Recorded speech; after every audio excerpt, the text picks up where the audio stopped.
ከዘዳግም መጽሐፍ ላይ የእግዚአብሔርን ቃል እናውጣና እናንብብ። ዘዳግም መጽሐፍ ምዕራፍ 33 ከቁጥር 26 ጀምሮ እናነባለን። ከቁጥር 26 ጀምሮ እንደዚህ ይላል። በጌታ በኢየሱስ ስም አነባለሁ። ይሽሩን ሆይ በሰማያት ላይ ለረድኤትህ በደመናት ላይ በታላቅነት እንደሚሄድ እንደ እግዚአብሔር ያለ ማንም የለም። መኖሪያህ የዘላለም አምላክ ነው። የዘላለም ክንዶች ከአንተ በታች ናቸው። ጠላትህን ከፊት አውጥቶ አጥፋው ይላል። እስራኤልም ተማምኖ የያዕቆብም ምንጭ ብቻውን እህልና የወይን ጠጅ ባለበት ምድር ይኖራል። ሰማያቱም ጠልን ያንጠባጥባሉ። እስራኤል ሆይ ምስጉን ነህ። በእግዚአብሔር የዳነ ሕዝብ እንዳንተ ማን ነው? እርሱ የረድኤትህ ጋሻ ነው፣ የከፍተኛነትህም ሰይፍ ነው። ጠላቶችህ ይገዙልሃል፣ አንተም ከፍታቸውን ትረግጣለህ። ኧረ አሜን ይባላል፣ አሜን ይባላል። እስቲ እግዚአብሔር ሆይ በሉ። ቃልህን ከፍ አድርጉ መጽሐፍ ቅዱሳችሁን። ቃልህን እወደዋለሁ፣ ቃልህን በሉት እሰማዋለሁ። ቃልህ በእኔ ህይወት ላይ የመጨረሻው ባለስልጣን ነው። ቃልህ የሚያዘኝን አደርጋለሁ። ቃልህ ሲባርከኝ እባረካለሁ።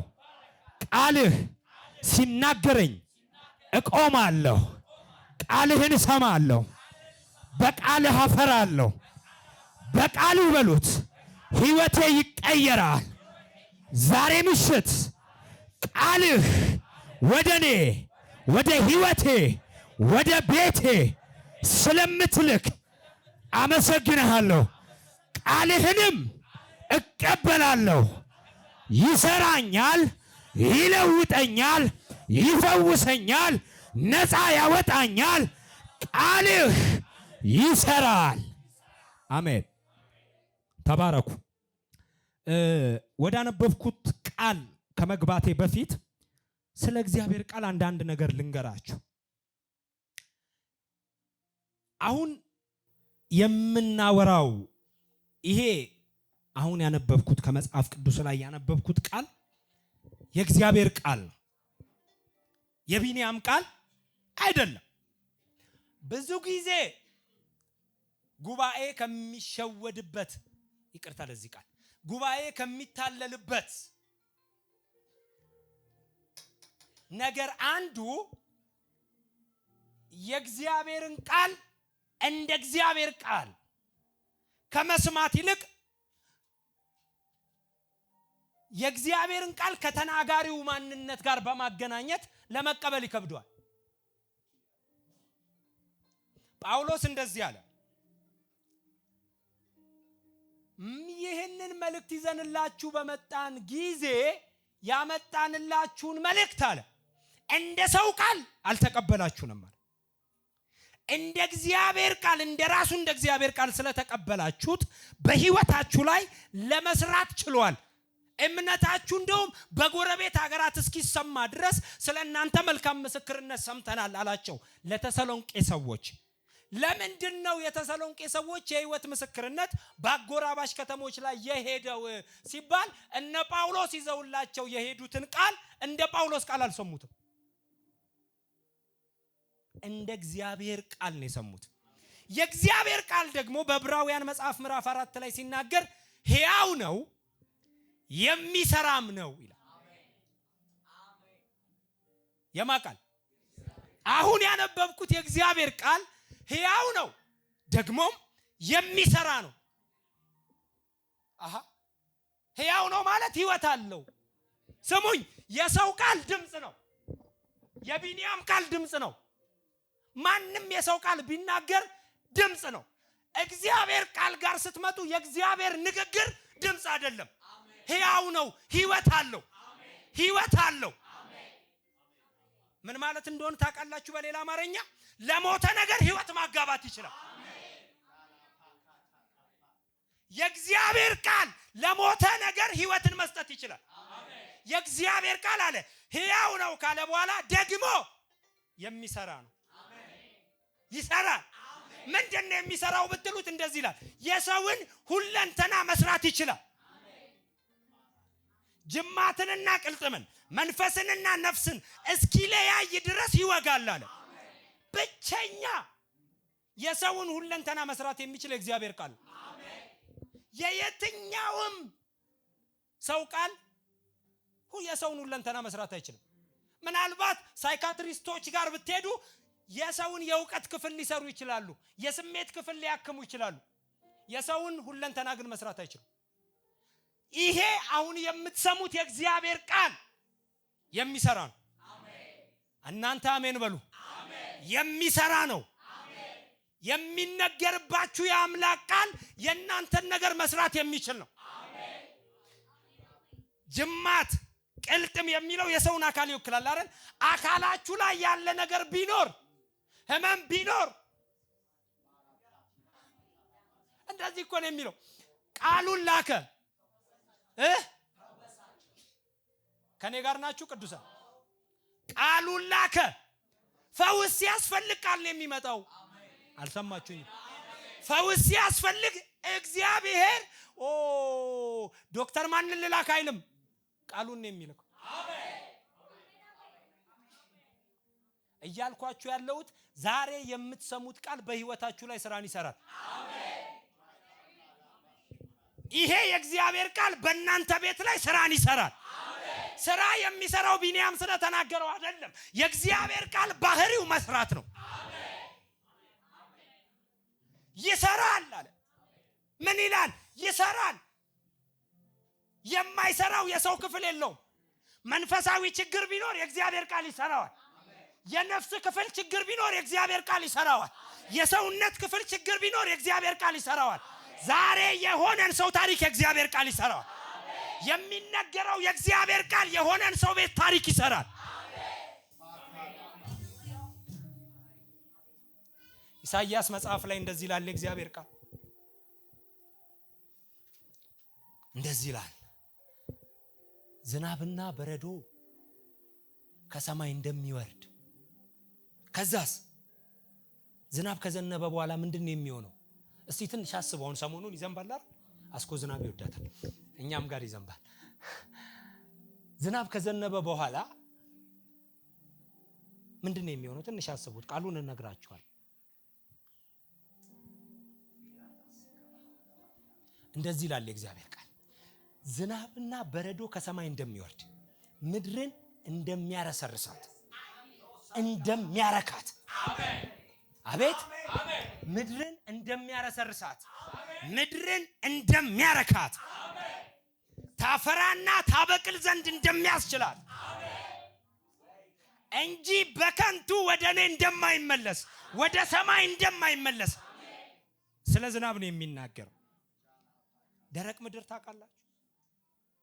በውሃ እጦት ምክንያት ስንጥቅጥቅ ያለ አዋራማ የሆነ ምድር ዝናብ ሲዘንብበት አስባችሁታል? ድርቀቱ ሲጠፋ ሲረሰርስ ከመረስረስ አልፎ ሲረካ እንደሚያረካት ይላል። አንተ ዝናብ ሲዘንብ ምድር ትረካለች ይላል፣ ትረሰርሳለች ይላል። መርካትና መረስረስ ላይ ብቻ ደግሞ አትቆምም ማለት ታፈራና ታበቅል ዘንድ የዘነበባት ዝናብ ያደርጋታል አለ። እና ስትሉት ከኔ አፍ የሚወጣ ቃል አለ። እግዚአብሔር እኮ ነው የሚለው በነብዩ በኩል ከኔ አፍ የሚወጣ ቃል ዝናብ ከሰማይ ወርዶ በምድር ላይ እንደሚያደርገው እንዲሁ በሚቀበለው ሰው ላይ ያደርጋል አለ። ምን ማለት ነው? መረስረስን ያደርጋል። ምን ማለት ነው? መርካትን ያደርጋል። ምን ማለት ነው? ማፍራትን ያደርጋል።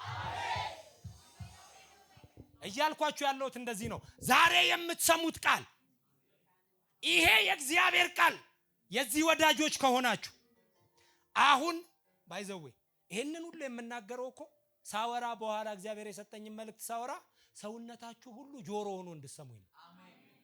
የምነግራችሁ ቃል የእግዚአብሔር ቃል ስለሆነ ለደረቀው ነገራችሁ መረስረስን የሚያመጣ ቃል ስለሆነ ለተሰነጣጠቀው ነገራችሁ መለምለምን የሚያመጣ ቃል ስለሆነ፣ ፍሬ ባጣችሁበት ነገር ላይ ፍሬያማ የሚያደርጋችሁ ቃል ስለሆነ እስኪ አሜን በሉ። አንድ ጥቅስ ልጨምርና ለእግዚአብሔር ቃል ስለ እግዚአብሔር ቃል ከዛ እንቀጥላለን። መዝሙር መጽሐፍ ላይ እንደዚህ ይላል። በጣም የምወደው ቃል፣ በጣም የሚባርከኝ ቃል የእግዚአብሔር ድምጽ ይላል ምድረ በዳውን ያናውጣል። ምድረ በዳውን ያናዋውጣል። ምድረ በዳ የሆነ ነገር ካለ ያን ምድረ በዳ ማናወጥ የሚችል ነገር አለ የእግዚአብሔር ድምጽ ነው። የእግዚአብሔር ቃል ነው። እና ስትሉት የእግዚአብሔር ድምጽ የእግዚአብሔር ቃል የሊባኖስን ዝግባ ይቆርጣል። ምን ማለት መሰላችሁ? ባንዲራ የለም አይደል? እዚህ ቤት የኢትዮጵያ ባንዲራ ታውቃላችሁ? የኢትዮጵያ ባንዲራ መሃሉ ላይ ምንድነው ያለው? ኮከብ። ትርጉም አለ፣ የራሱ ትርጉም አይደል? የሊባኖስ ባንዲራ ጋር ስትሄዱ የሊባኖስ ሀገር ጎግል አድርጋችሁ ባንዲራዋ ላይ ያለው ዝግባ ነው። የሊባኖስ ዝግባ የምትታወቅበት ምርቷ ነው። መጽሐፍ ቅዱስ ዝም ብሎ አይደለም የጻፈው። እና በዓለማችን ካሉ የዝግባ ምርቶች ጠንካራው የሊባኖስ ዝግባ ነው። አንደኛ ጠንካራ ነው። ዝም ብሎ የሚቆረጥ አይደለም። በጣም ተፈላጊ ነው። ምን እያላችሁ መሰላችሁ? መጽሐፍ ቅዱስ የኔ ቃል እያለ ነው እግዚአብሔር። ጠንካራ የሆነባችሁን ነገር መከታተፍ፣ መቆራረጥ። ክብር ለእግዚአብሔር ቃል ይሁን። በእውነት ክብር ለእግዚአብሔር ቃል ይሁን። አረ ክብር ለእግዚአብሔር ቃል ይሁን። በህይወታችን እናንተ ይወላችሁ እኔ እዚህ ሰፈር በነበርኩ ሰዓት ላይ ቅድም ጀመር አድርጌላችሁ የለ ክፉ ሱስ ውስጥ ነበርኩ። አብረውኝ ነው ያደጉት። በሱሱ ዓለም ሳይሆን ወደ ቸርች ከመጣው በኋላ ወጣም ብዬ ስመለስ ማለት ነው። አይ ቲንክ ካወቁኝ ወጣ ብዬ በነበረ ሰዓት ነው የሚያውቁኝ እዚህ ያሉ ሰዎች። ከፍተኛ ጠንካራ የሆነ የሱስ እስራት ነበረብኝ። አልሰበር አልበጣጠስ ያለ ትቦ ስር የሚያሳድር ጌታ ይገልብጠው። አሜን። ባይዘው እዚህ ውስጥ ካላችሁ እንደዛ አይነት ሰዎች የምስራች ነው ያለ ለእናንተ። እግዚአብሔር መበጣጠስ ይችላል። አሜን። ስብርብር አድርጎ በቃሉ ውስጥ ነፃ ማውጣት ይችላል። አሜን።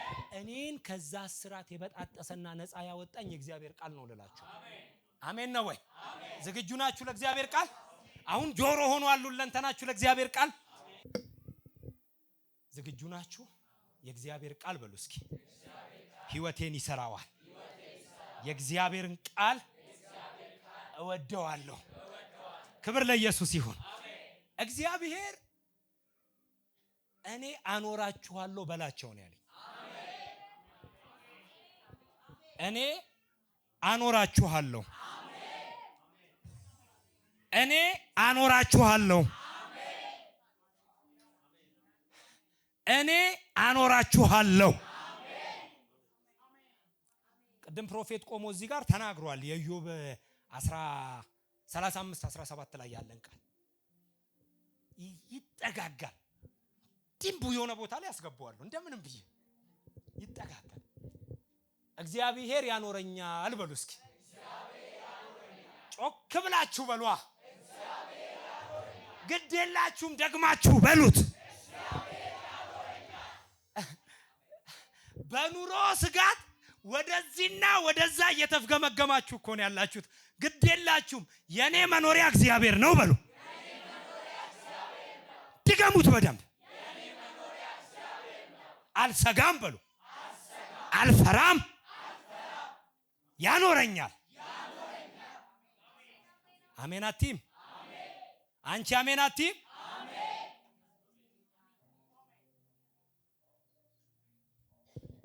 እሺ ያነበብኩት ክፍል ዘዳግም 33:26 ላይ ነው ያነበብኩት ክፍል። ትንቢታዊ መልእክቱ እግዚአብሔር ያኖራችኋል። ይሄንን ያዙልኝ። ትንቢታዊ መልእክት ግን በቃል ውስጥ ሲመጣ ህይወታችሁ ላይ ታትሞ የመቅረት አቅም አለ። ስለዚህ ቃሉን እናወራለን። እግዚአብሔር ምን ይላል? እግዚአብሔር ምን ይላል?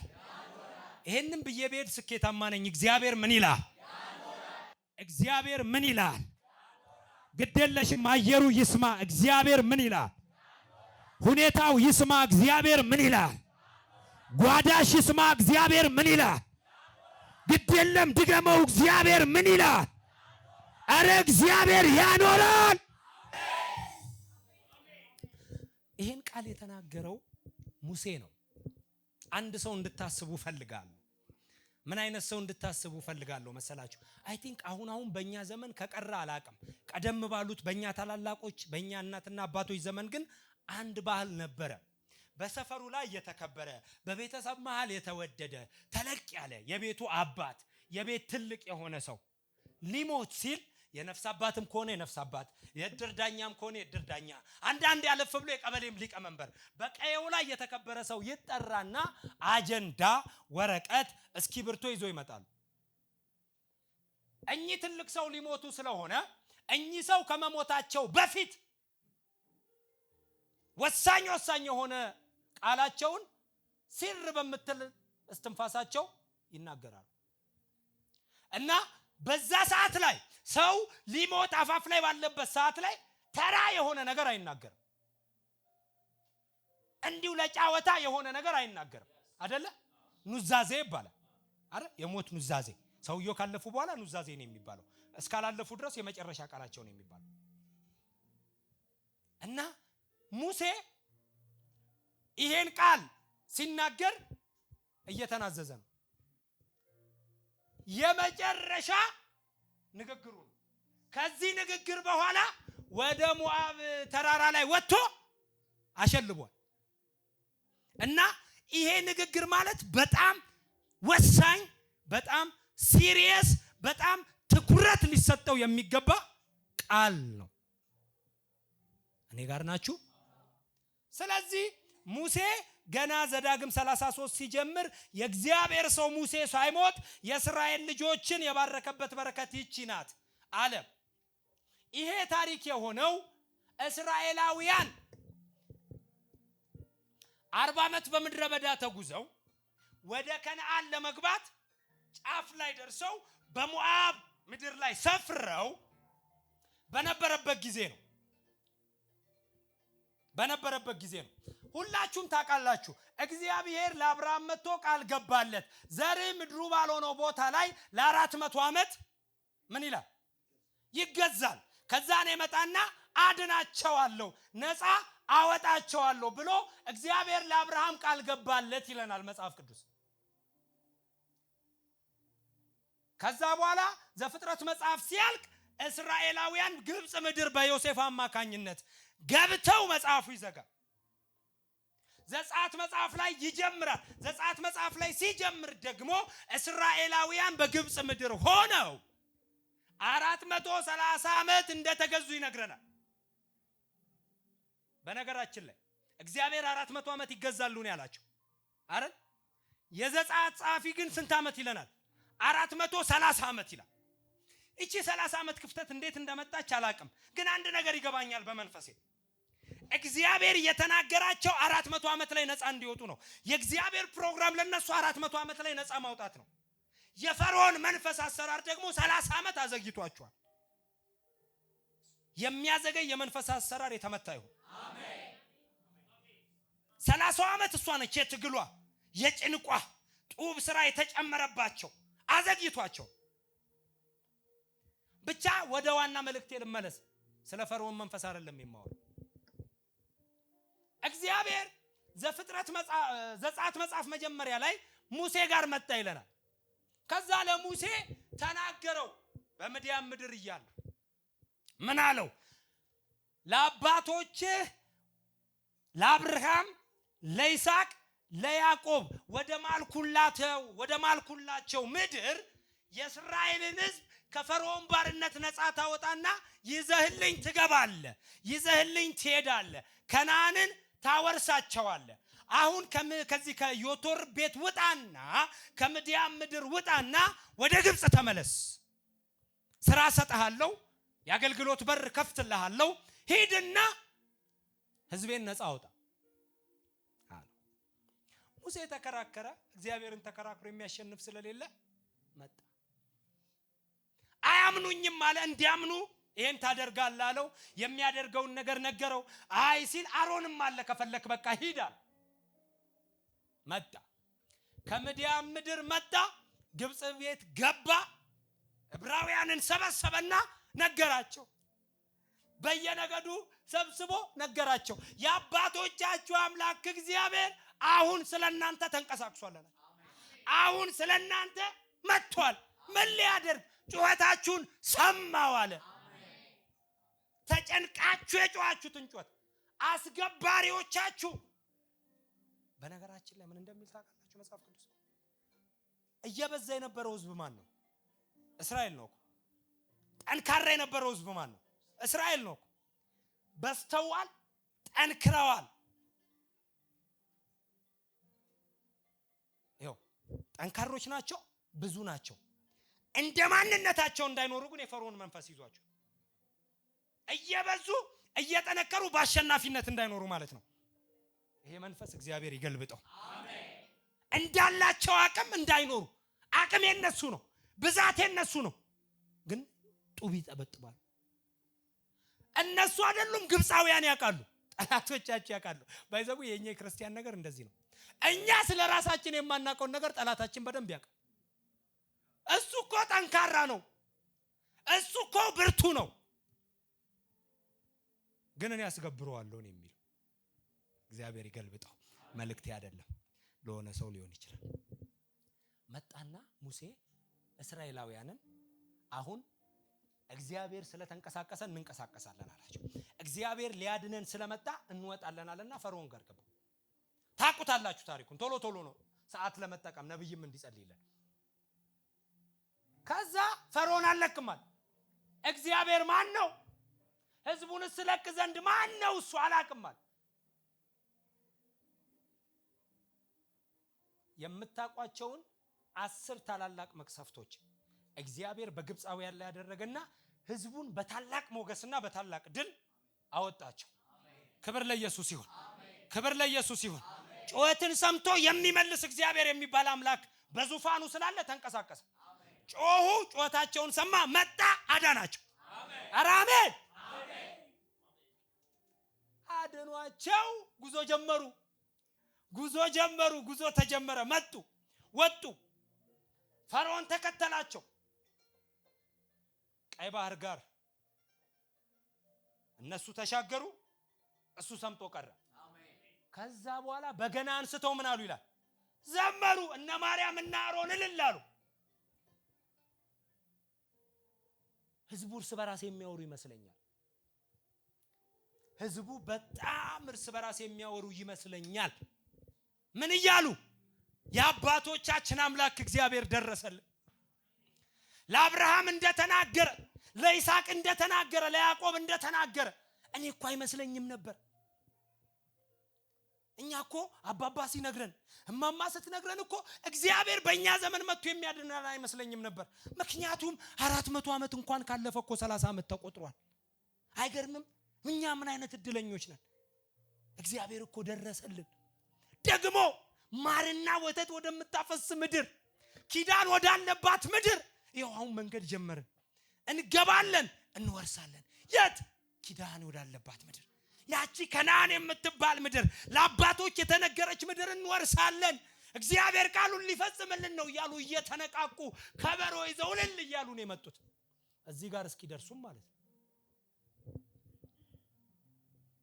በቃ በባርነት መኖር በቃ፣ የባርነት ቤት በቃ። እግዚአብሔር ዛሬ ነፃ ወጣን። እግዚአብሔር አሁን ደግሞ ነፃ ማውጣት ብቻ ሳይሆን የራሳችን የሆነች ለአባቶቻችን የተነገረች ምድርን መኖሪያ አድርጎ ይሰጠናል። መኖሪያ አለን። ልባቸው ሞቆ ደስ እያላቸው ጉዞ ያደርጋሉ በምድረ በዳ። ሙሴ እንን ያውቃል፣ ሰምቷል፣ አይቷል በደንብ።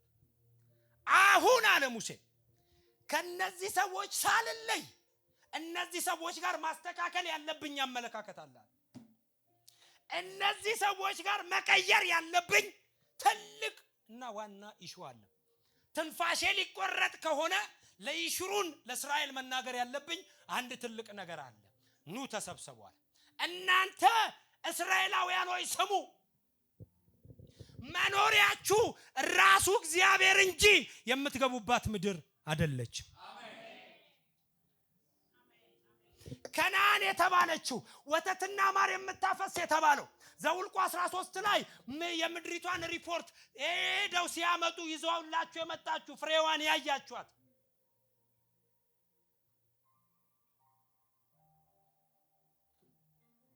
መኖሪያችሁ ከነዓን አይደለም። ከነዓን አይደለም መኖሪያችሁ። የትንቢታችሁ መፈጸም አይደለም መኖሪያችሁ። ስሙኝ በደንብ። እግዚአብሔር የተናገራችሁ ብዙ ነገር ይኖራል። እግዚአብሔር ያወራችሁ ብዙ ነገር ይኖራል። ብዙ ሰው እግዚአብሔር ያወራውን ነገር በመጠበቅ ውስጥ እግዚአብሔርን ትቷል።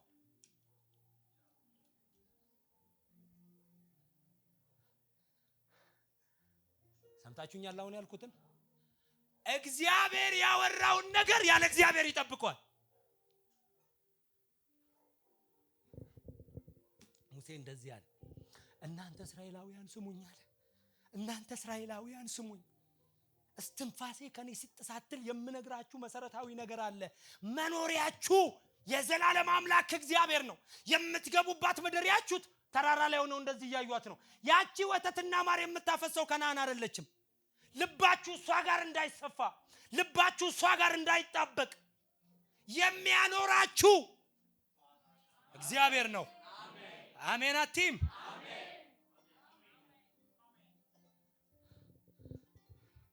የሚያኖራችሁ እግዚአብሔር ነው።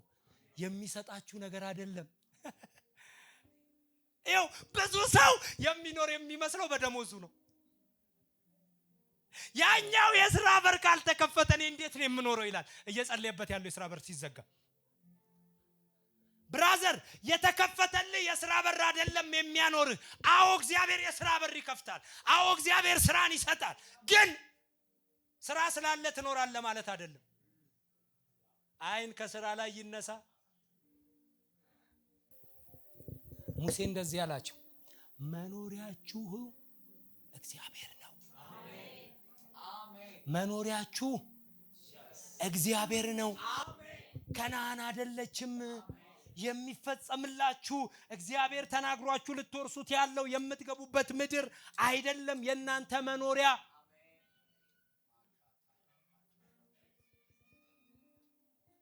እግዚአብሔር የተናገረውን ይፈጽማል።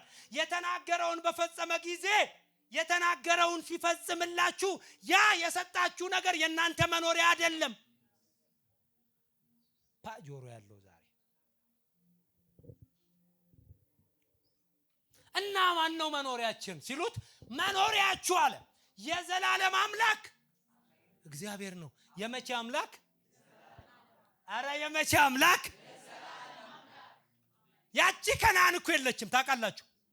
ያቺ የተስፋይቷ ምድር የተባለችው ከነዓን መኖሪያችን ብለው ሲያስቧት የነበረችው የዘላለም አይደለችም።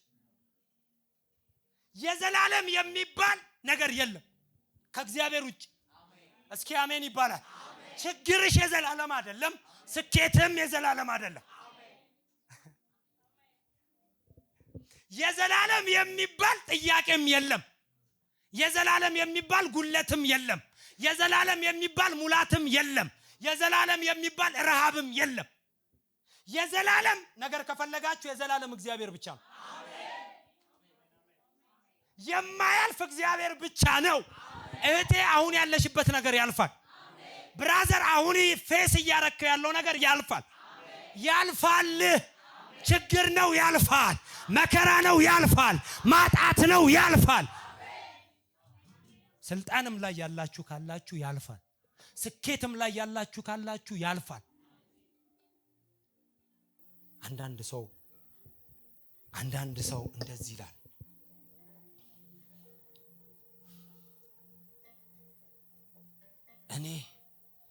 እኔ አንድ ሰው ትዝ ይላችኋል፣ በመጽሐፍ ቅዱስ ላድርገው፣ ዘራ፣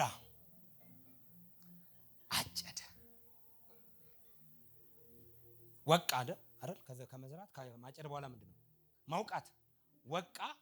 ከዛስ ወደ ጎተራው ከተተ። አየው ጎተራው ሙሉ ነው፣ ምንም የሚጎለው ነገር የለም። ኪችኑ ሙሉ ነው። የምስሩ ዕቃ ሙሉ ነው። የዱቄቱ ዕቃ ሙሉ ነው። የቅቤው ዕቃ ሙሉ ነው። ዘይቱ ሙሉ ነው። አየና እንደዚህ አለ፣ ነፍሴ አላት ብይ የኑሮ ጥያቄ የለብሽም ማለት ሙሉ ነው ሁሉ ነገር አላት። ወገኖች ሙላት የኑሮ መለኪያ አይደለም። የሚያኖር እግዚአብሔር ነው። የሚያኖር እግዚአብሔር ነው። እንዲህ ነው እኮ የምላችሁ። ሙላትን እግዚአብሔር የኑሮ መለኪያ አይደለም ካለ ስሙኝ በደንብ እዚህ ጋር የሞላው ሰውዬ፣ ጎተራውን የጠቀጠቀው ሰውዬ፣ ጎተራው ሙሉ የሆነለት ሰውዬ በይ ጠጪ ደስ ይበልሽ ሁሉ ነገር የሞላልሽ ነው ሲላት ሰነፍ ከተባለ ሰነፍ እኮ አይደለም፣ በባህሪው ሰራተኛ ነው። ጎተራ መሙላት የሚችል ሰራተኛ ነው። ሰነፍ አይደለም። እጁን አጠማምሮ የሚቀመጥ ሰነፍ አይደለም። ጎተራውን የሞላ ታታሪ ገበሬ ነው በሰውኛ ሲታይ። ነገር ግን አይኑ እግዚአብሔር ላይ ሳይሆን አይኑ የሰበሰበው ነገር ላይ ነው፣ የያዘው ነገር ላይ ነው። እኔ እግዚአብሔር የያዙትን እንኳን ካለኔ ከያዙ ሰነፍ ነው የምለው እኮ ነው የሚለው ማለት ነው ክፍሉ። ስለዚህ የሌለንኛማ መኖሪያችን እግዚአብሔር ነው። ምንድነው ስለ ሙላት የሚያወራው? ቢኒ የኛን ኑሮ ያቅም እንደ እያላችሁ እኮ ስለሆነ ነው። እኛማ የለንም በደንብ አውቃለሁ። የሌለን ሰዎች እኮ ነው እግዚአብሔር እንዲህ እያለን ያለው። ጎተራቸው የሞላላቸውን ሰዎች እንኳን በጎተራቸው እንደሚኖሩ ሲታመኑ ሰነፍ ነው የምላቸው።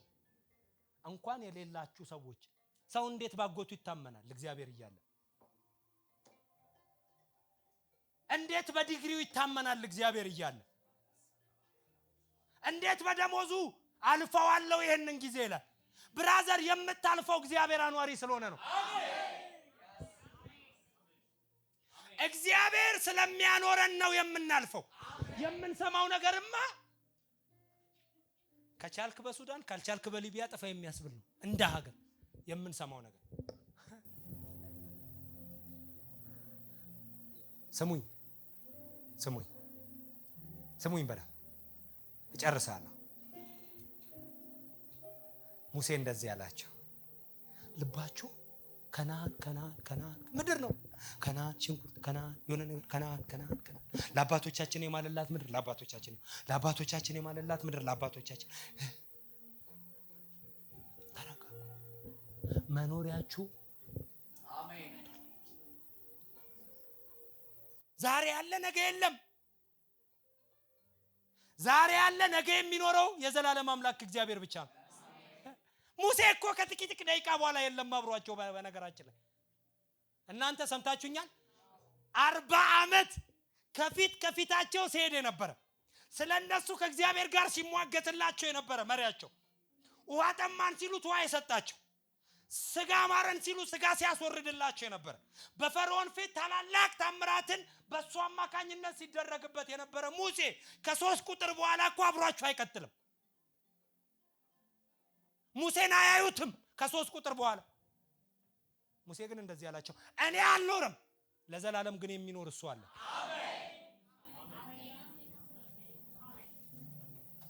ለዚህ እኮ ነው ኢሳይያስ 40 ላይ እንደዚህ የሚል ቃል አለ አይደል?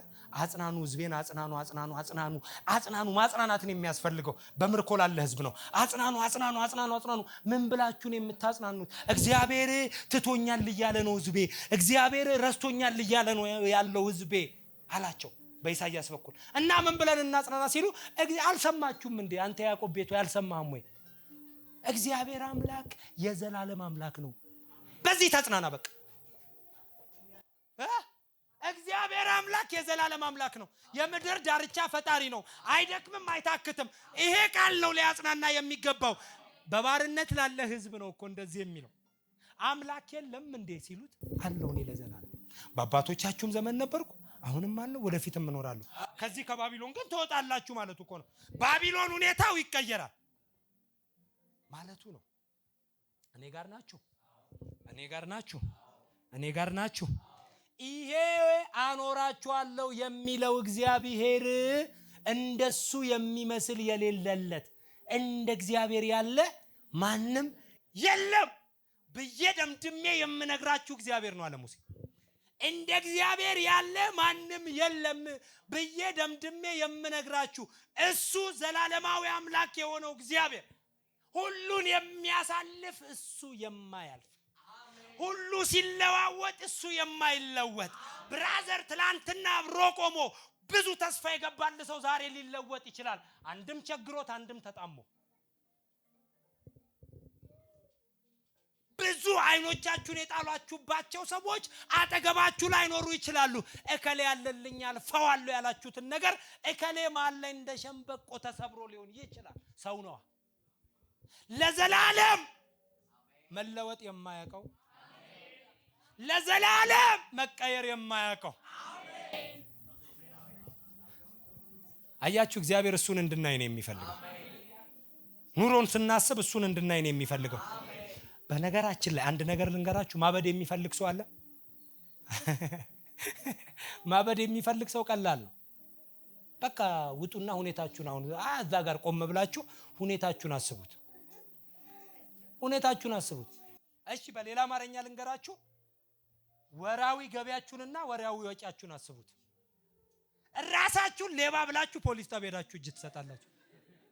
ራሳችሁን ፖሊስ መጥቶ ሳይዛችሁ ደሞዜ 5,000 ብር የቤት ክራይ፣ የምግብ፣ የትራንስፖርት የዛሬ 9 ወር ወደፊት ያለውን ደሞዜን በአንድ ወር ጨርሼዋለሁ። ያኔ የሆነ ቦታ ወይ ሰርቅ ያለው ወይ የሰላቢነት መንፈስ አለብኝ መርምሩኝ ነው የምትሉት። ስሙኝ እኔ ብዙ ጊዜ ስለሚያጋጥመኝ ነው። እናንተ ጨዋ ናችሁ፣ በደሞዛችሁ ልክ ነው የምትኖሩት፣ ችግር የለውም። እኔ ግን ብዙ ጊዜ ለመደመር አስብና አቆማለሁ። አይመጣጠንም፣ ያሳብዳል። ምን ማለት መሰለ? በሌላ አማርኛ ይሄ ገቢህ አይደለም የሚያኖርህ። አጥንቼላችሁ ከመሄዱ የምታውቁትን ነገር ነው። ገቢያችሁ አያኖራችሁም። ልባችሁ በእግዚአብሔር ላይ ርፍ ይበል።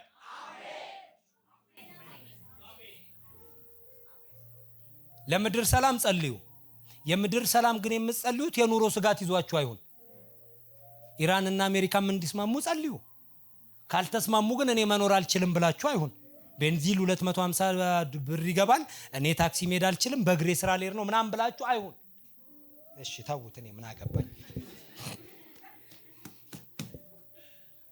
መኖሪያ የዘላለም አምላክ ነው። እንደሱ አይነት የሌለለት አምሳያ የሌለው እሱ ነው ካለ በኋላ የዘላለም ክንዶቹ ከአንተ በታች ናቸው። የዘላለም ክንዶቹ ካንተ በታች ናቸው። ምን ለማለት? ሊደግፉ። ክንድ ባይዘው የሚደግፍ አይደል? የሚያበረታ ነው።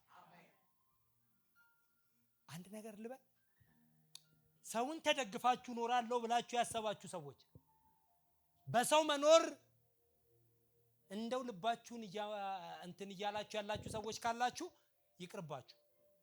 የሰው ክንድ ይሰበራል፣ ሽልም ይላል። ባይሰበር እንኳን ሽል ይላል፣ ይሰለቻል፣ ያቅተዋል፣ ይደክመዋል።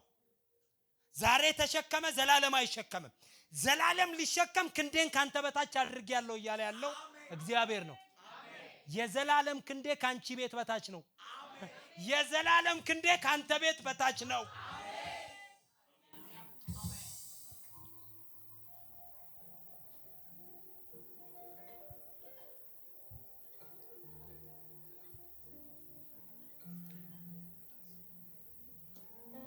እሺ ልጠቅልል። እግዚአብሔር ለምንድን ነው የልጆቹ መኖሪያ የሆነው? ለምንድን ነው የሚኖሩበትን ሰጥቶ በመሰጣችሁ ነገር ኑሩ የማይለው እንዴ? ለምን አይልም እንደዛ? ልባችንን እሱ ላይ ብቻ አድርገን እንድንኖር ለምንድን ነው የሚፈልገው? ይሄንን ላንሳና እጨርሳለሁ። ጌታ ይረዳኛል። የፍጥረት ስርዓት ስለሆነ ነው። ምን ማለት ነው የፍጥረት ስርዓት ማለት? ዘፍጥረት መጽሐፍ ላይ እንሂድና አለፍ ብዬ 2 ቁጥሮች ወይ 3 ቁጥር ላንብብና እሱን አብራርቼ በጌታ ሰላም ጨርሳለሁ።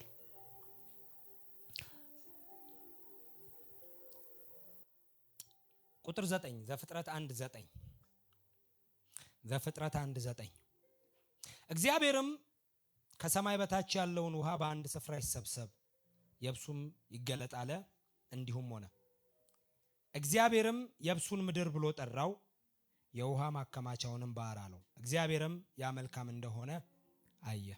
እግዚአብሔርም ምድር ዘርን የሚሰጥ ሳርና ቡቃያን በምድርም ላይ እንደ ወገኑ ዘሩ ያለበትን ፍሬ የሚያፈራን ዛፍ ታብቅል አለ። እንዲሁም ሆነ። ምድርም ዘርን የሚሰጥ ሳርና ቡቃያ እንደ ወገኑም ዘሩ ያለበትን ፍሬ የሚያፈራ ዛፍን እንደ ወገኑ አበቀለች። እግዚአብሔርም ያ መልካም እንደሆነ አየ።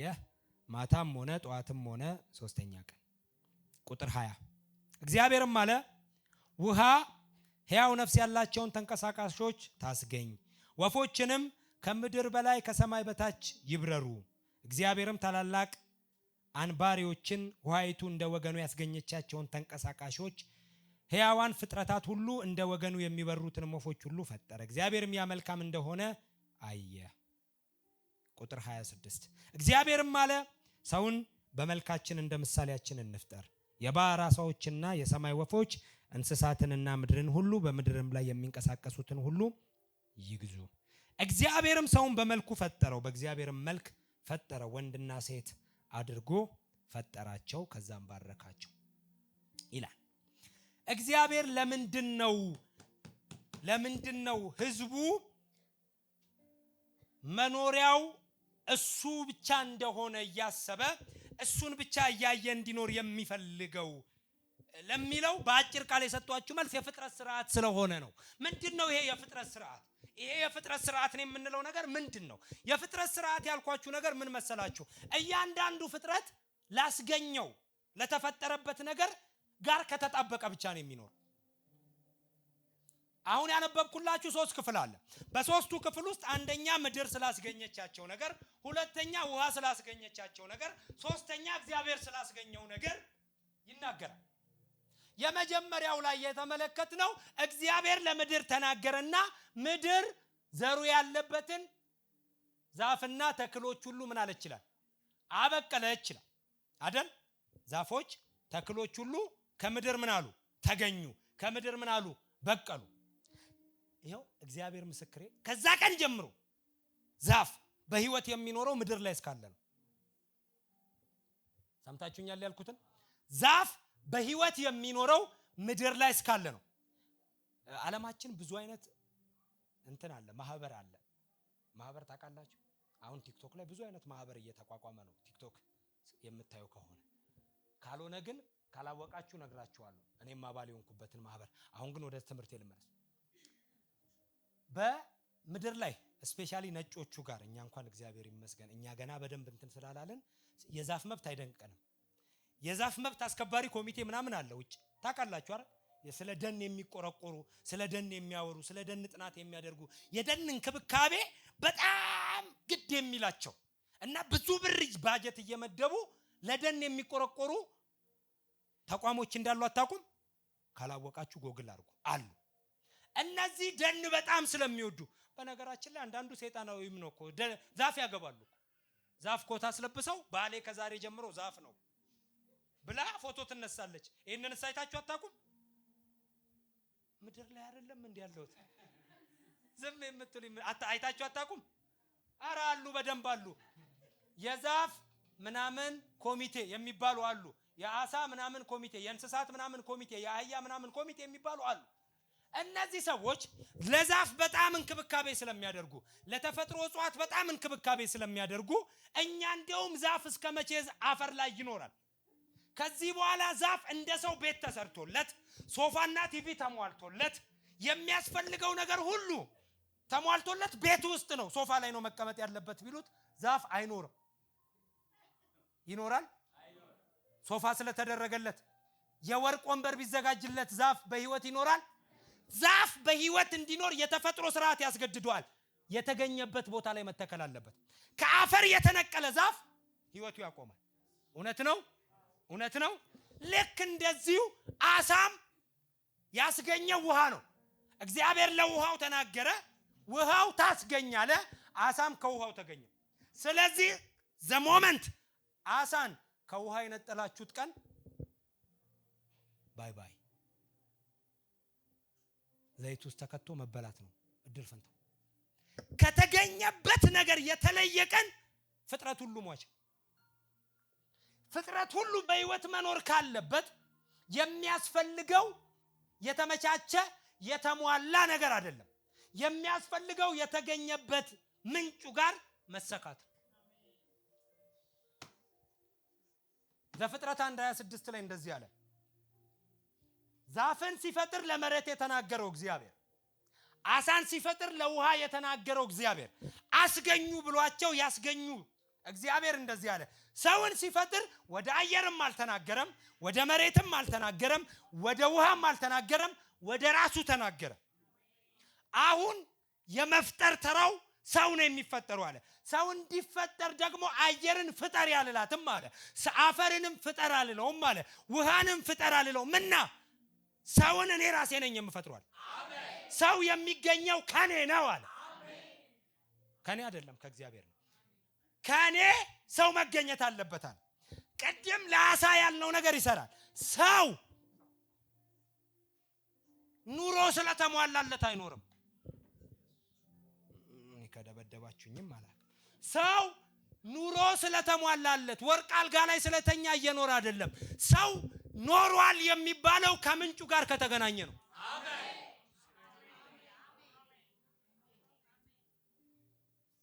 እሺ አዳምና ሔዋን ሞተው ነበር አልነበረም?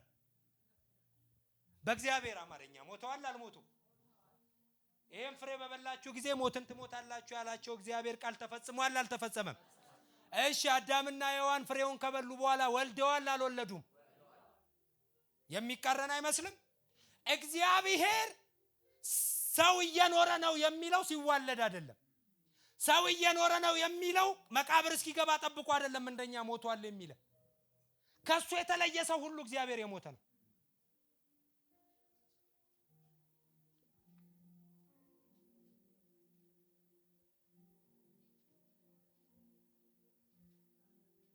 እግዚአብሔር እኔ መኖሪያችሁ ነኝ፣ እኔ አኖራችኋለሁ፣ እኔ ነኝ እናንተ መኖሪያ ያለ ያለው ሌላና ዋንኛው አማርኛው እንደዚህ ማለት ነው።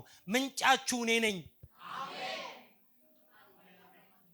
እሺ ምንጩን የሳተ ሰው ሌላ ነገር ይፈልጋል? ምንጩን የዘነጋ ሰው ሌላ ነገር ይፈልጋል? እናንተን ማለት አይደለም፣ አይፈልግም በሉ። እናንተን እያልኩ አይደለም። አሳ ከውሃ ከወጣ በህይወት ለመኖር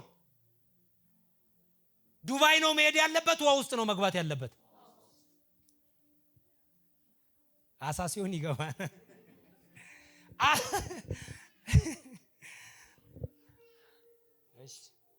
አግኝታችሁኛል ወገኖች? እኛ ኖረዋል የምንባለው አሳው ውሃ ውስጥ ሲኖር እንደኖረ ነው።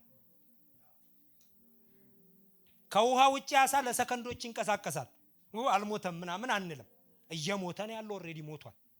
ከመገኛው የተለየ ፍጥረት ሁሉ ሙት ነው።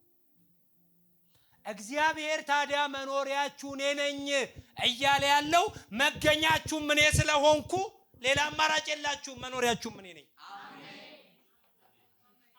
አጎትህ መገኛ አይደለም።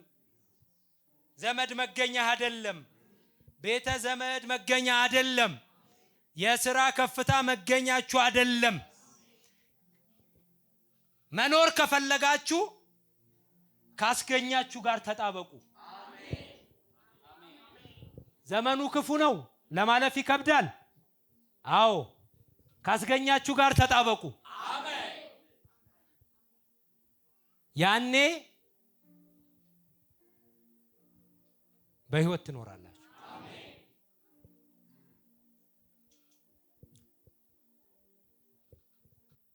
እግዚአብሔር ያኖራል።